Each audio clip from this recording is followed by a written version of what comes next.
تمام تعریف اللہ کے لیے ہے جو بزرگ و برتر، غلبہ و جبروت والا، صاحب جلال اور سخت طاقت والا ہے۔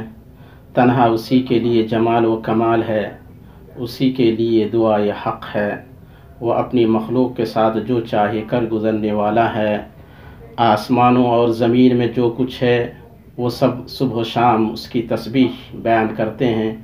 میں گواہی دیتا ہوں کہ ایک اللہ کے سوا کوئی معبود برحق نہیں، اس کا کوئی شریک نہیں، اور میں گواہی دیتا ہوں کہ محمد اللہ کے بندے اور رسول ہیں جو اچھے اخلاق و خصال والے ہیں۔ آپ کو جامع ترین کلام و گفتار دیا گیا، آپ نے معافی کو اپنایا، بھلائی کا حکم دیا اور اذیت اور لڑائی سے منع فرمایا۔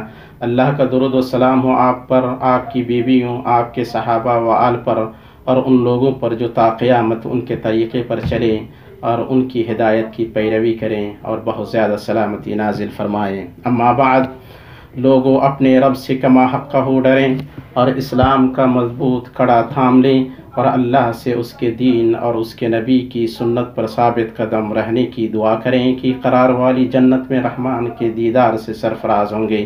اے لوگو اپنے اس رب کی عبادت کرو جس نے تمہیں اور تم سے پہلے کے لوگوں کو پیدا کیا، یہی تمہارا بچاؤ ہے۔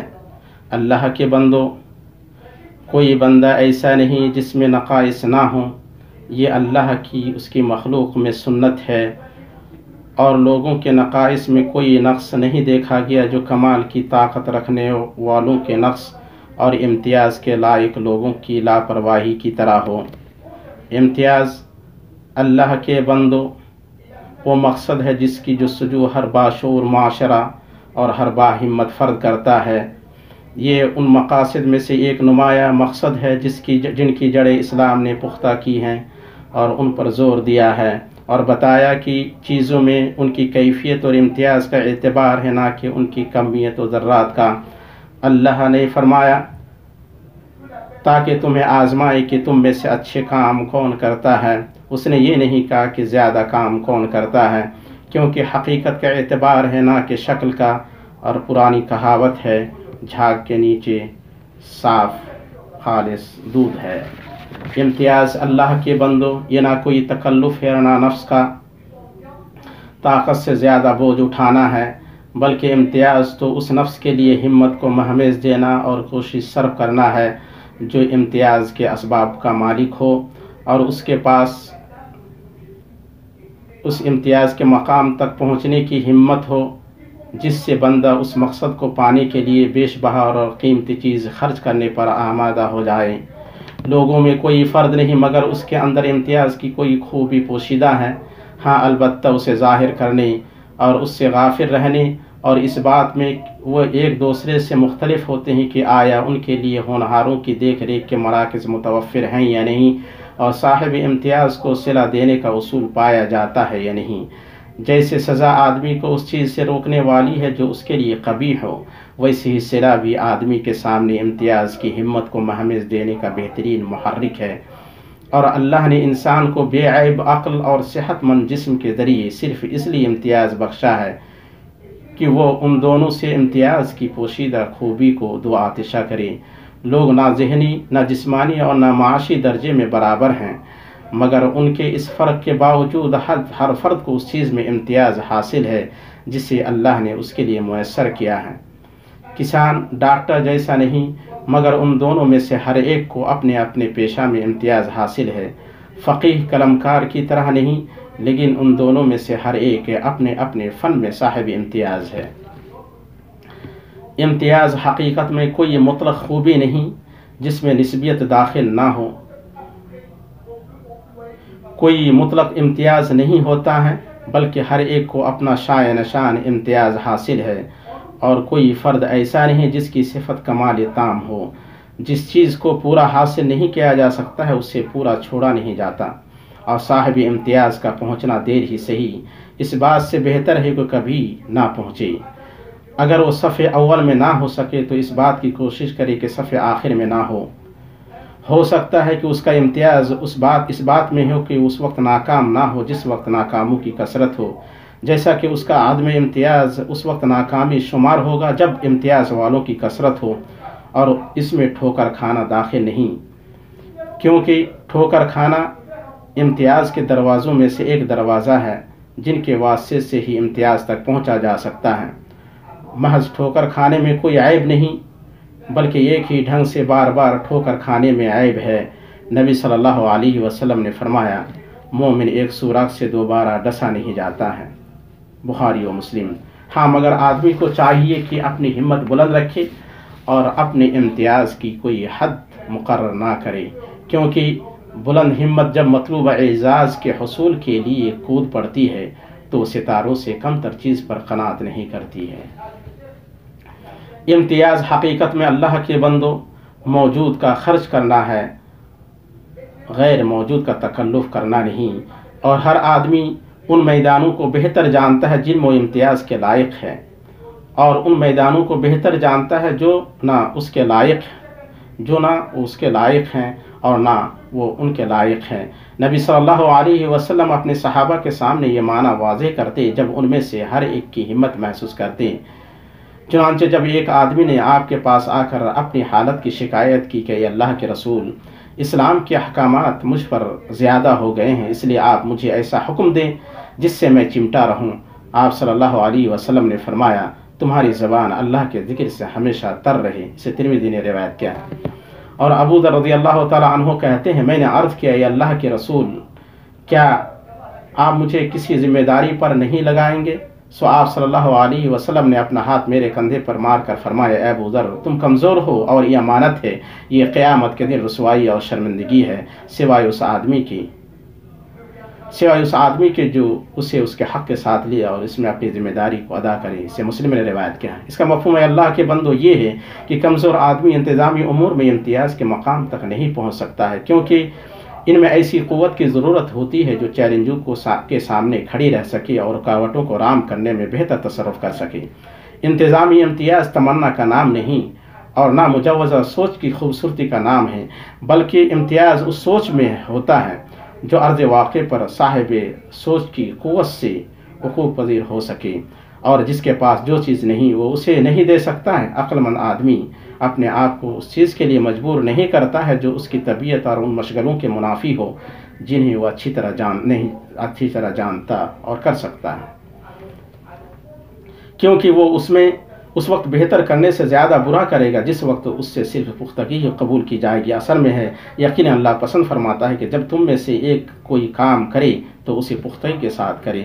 پختگی کے ساتھ کرنا امتیاز میں سے ہے اور امتیاز کے ذریعے آگے بڑھا جاتا ہے۔ مسلم باتوں میں سے یہ ہے کہ امتیاز کے بغیر کوئی تہذیب نہیں، اور امتیاز ہی ایجادات کا بنیادی رکن ہے۔ ہمارے سلف اس امتیاز ہی سے بلندیوں تک پہنچے جس کے ذریعے انہوں نے اپنے عہد کے تمام علوم میں اضافہ کیا، یہاں تک کہ دوسرے لوگ ان کے محتاج تھے۔ سو حکمرانی، قانون سازی، انتظام، طب و فزکس وغیرہ علوم و معارف و صنعت کاری میں انہی کو سبقت حاصل تھی جن سے عمومی انسانیت کو پورا فائدہ پہنچایا، اور اس وقت ان کے نزدیک امتیاز کے اہم ترین اسباب میں سے اختصاص کا لحاظ کرنا تھا، کیونکہ اختصاص کو پھلانگنا لغزش میں پڑنے اور سیدھی راہ سے منحرف ہونے کا سبب ہے۔ جیسا کہ ابن حجر رحمہ اللہ نے کہا، جس نے اپنے فن کے علاوہ دوسرے فن میں گفتگو کی وہ عجیب غریب چیزیں لے آیا۔ اختصاص بلا شبہ ہنر میں اضافہ کرتا ہے جو کمال، کھوج اور ایجاد تک لے جاتا ہے، اور اختصاصوں کے باہم اختلاف اور مزاحمت سے پیدا ہونے والی انارکی کو روکتا ہے، خصوصاً جب اختلاف تضاد کا ہو، تنوع کا نہیں۔ امت کے سلف کا یہ حال تھا کہ وہ امتیاز کو آپس میں بانٹے ہوئے تھے، ان میں سے ہر ایک کو اس چیز میں امتیاز تھا جو اللہ نے اسے نوازا تھا۔ چنانچہ زید بن ثابت رضی اللہ تعالیٰ عنہ کو زبان سیکھنے میں امتیاز تھا، یہاں تک کہ انہوں نے 15 دنوں میں سریانی زبان میں کمال حاصل کر لیا۔ ابو ہریرہ رضی اللہ تعالیٰ عنہ کو نبی صلی اللہ علیہ وسلم کی احادیث یاد کرنے میں امتیاز تھا، یہاں تک کہ ان سے 4000 سے زیادہ حدیثیں مروی ہیں۔ اور خالد بن ولید رضی اللہ تعالیٰ عنہ کو اپنی عسکری ذہانت اور جنگی مہارت کی وجہ سے سپہ سالاری میں امتیاز تھا، یہاں تک کہ رسول اللہ صلی اللہ علیہ وسلم نے ان کا نام اللہ کی سونتی ہوئی تلوار رکھا، اور مصطفیٰ صلی اللہ علیہ وسلم سے مروی ہے کہ آپ نے فرمایا، تم میں فرائض کے سب سے زیادہ جاننے والے زید ہیں۔ آپ صلی اللہ علیہ وسلم سے ثابت ہے کہ آپ نے حسان بن ثابت رضی اللہ تعالیٰ عنہ کو سراہتے ہوئے فرمایا کہ وہ صحابہ میں سب سے بڑے شاعر، اور فرمایا علی ان میں سب سے زیادہ فیصلہ کرنے والے، معاذ حلال و حرام کے سب سے زیادہ جاننے والے، اور ابو عبیدہ بن جراح اس امت کے امین ہیں۔ اور یہ وہ امتیاز ہے، اور یہ وہ لوگ تھے جنہیں اللہ نے ہدایت دی، انہی کی اقتداء کریں۔ اللہ تعالیٰ مجھے اور آپ کو کتاب و سنت سے فائدہ پہنچائے۔ میں اپنی یہ بات کہہ رہا ہوں، اور اللہ تعالیٰ سے اپنے لیے اور آپ کے لیے ہر طرح کی گناہ سے مغفرت طلب کرتا ہوں۔ آپ بھی اس سے مغفرت طلب کریں، بے شک وہ بڑا بخشنے والا مہربان ہے۔ ہر طرح کی تعریف اللہ رب العالمین کے لیے ہے، اور درود و سلام ہو سب سے معزز نبی و رسول پر۔ اما بعد، سب سے بہتر کلام اللہ کا کلام ہے، اور سب سے بہتر طریقہ محمد صلی اللہ علیہ وسلم کا طریقہ ہے۔ سب سے بری چیز دین میں نئی چیز ہے، ہر نئی چیز بدعت ہے، اور ہر بدعت گمراہی ہے۔ آپ سب مسلمانوں کی جماعت کو لازم پکڑیں، اللہ کا ہاتھ جماعت پر ہے، اور جو ان سے الگ ہوا وہ آگ میں گرا۔ پھر آپ جان لیں، اللہ آپ پر رحم فرمائے کہ آدمی جتنا بھی صاحب امتیاز و مہارت ہو، کمال تنہا اللہ کے لیے ہے، اور عصمت اس کے نبی صلی اللہ علیہ وسلم کے لیے ہے۔ امتیاز میں اعتدال، درستگی اور میانہ روی پر چلنا، اس کا پکا ہوا پھل مرجھانے سے پہلے توڑنا، اور امت کے پرچم کو دوسری قوموں کے سامنے بلند کرنے کا شرف حاصل کرنا ہے۔ امت اپنے ان فرزندوں کی وجہ سے ہے جو پوری امت کی نمائندگی کرتے ہیں، اور ان کی امتیاز کی طاقتوں کی وجہ سے ہے جو سبقت حاصل کیے بغیر بیکار نہ جائیں۔ اسی طرح یہ بھی جاننا چاہیے کہ امتیاز کا مطلب مضموم تکلف و تصنع نہیں۔ اس لیے عقل مندی میں سے یہ ہے کہ بندہ اپنی قدر پہچانے، اور اپنی اسی حالت پر رہے جس پر اللہ نے اسے پیدا کیا ہے، اور لوگ اسے ویسے ہی دیکھیں جیسے اس کے بارے میں جانتے ہیں۔ ان کے لیے امتیاز کا تصنع نہ کریں، کیونکہ کچھ لوگوں نے امتیاز کو اس کی غیر مناسب جگہوں میں ڈھونڈا تو ناکامی کا شکار ہوئے۔ کتنے لوگ ایسے ہیں جنہوں نے دوسروں کی چال کا تکلف کیا، اور وہ اس میں امتیاز حاصل نہ کر سکے، اور نہ اس چال پر قائم رہ سکے جس پر اللہ نے انہیں پیدا کیا ہے۔ اسی طرح اللہ نے جسے امتیاز سے نوازا ہے، اسے چاہیے کہ غرور و خود پسندی سے بچے، کیونکہ اس کا امتیاز کے قریب ترین جگہوں سے حاصل ہے، اور غرور جیسی کسی چیز نے انسان کو تباہ نہیں کیا ہے۔ مزید یہ بھی معلوم رہے کہ امتیاز انسان کا خود کا اپنی ہمت، محنت اور ہاتھ سے کمایا ہوا عمل ہے، نہ کہ دوسروں کے کندھوں پر سوار ہو کر اور دوسروں کے امتیاز و کمال کو چرا کر اپنی طرف منسوب کر کے، یا اس کا سہرا صرف اپنے سر لے کر، جبکہ اس امتیاز تک پہنچنے میں اس کے ساتھ دوسرے بھی شریک ہیں۔ یہ سب گھناؤنی جال سازی اور جھوٹ کا لباس پہننے میں شمار ہوتے ہیں۔ ہم اور آپ اللہ سے اس کی پناہ لیتے ہیں۔ یہ کیسے نہ ہو جبکہ نبی صلی اللہ علیہ وسلم نے فرمایا، وہ شخص جو اس چیز سے آسودہ ہو جو اسے نہیں دی گئی ہے، جھوٹ کا جوڑا پہننے والے کی طرح ہے۔ متفق علیہ۔ قناعتشار باشعور مسلمان وہ ہیں جو اہل امتیاز میں سے نہ ہونے کے باوجود اہل امتیاز کو ان کے امتیاز پر مدد کرنے میں بخل نہ کریں، تاکہ ان کی عمارت میں یہ کارگر اینٹ ثابت ہو۔ نبی صلی اللہ علیہ وسلم سے ثابت ہے، آپ نے فرمایا، بہت سے فقہ والے اپنے سے زیادہ فقیہ تک فقہ پہنچانے والے ہوئے ہیں، اور اللہ تعالی ہدایت دینے والا، توفیق دینے والا۔ اس کے بعد آپ نبی صلی اللہ علیہ وسلم پر درود بھیجے جو صاحب حوض کوثر ہیں۔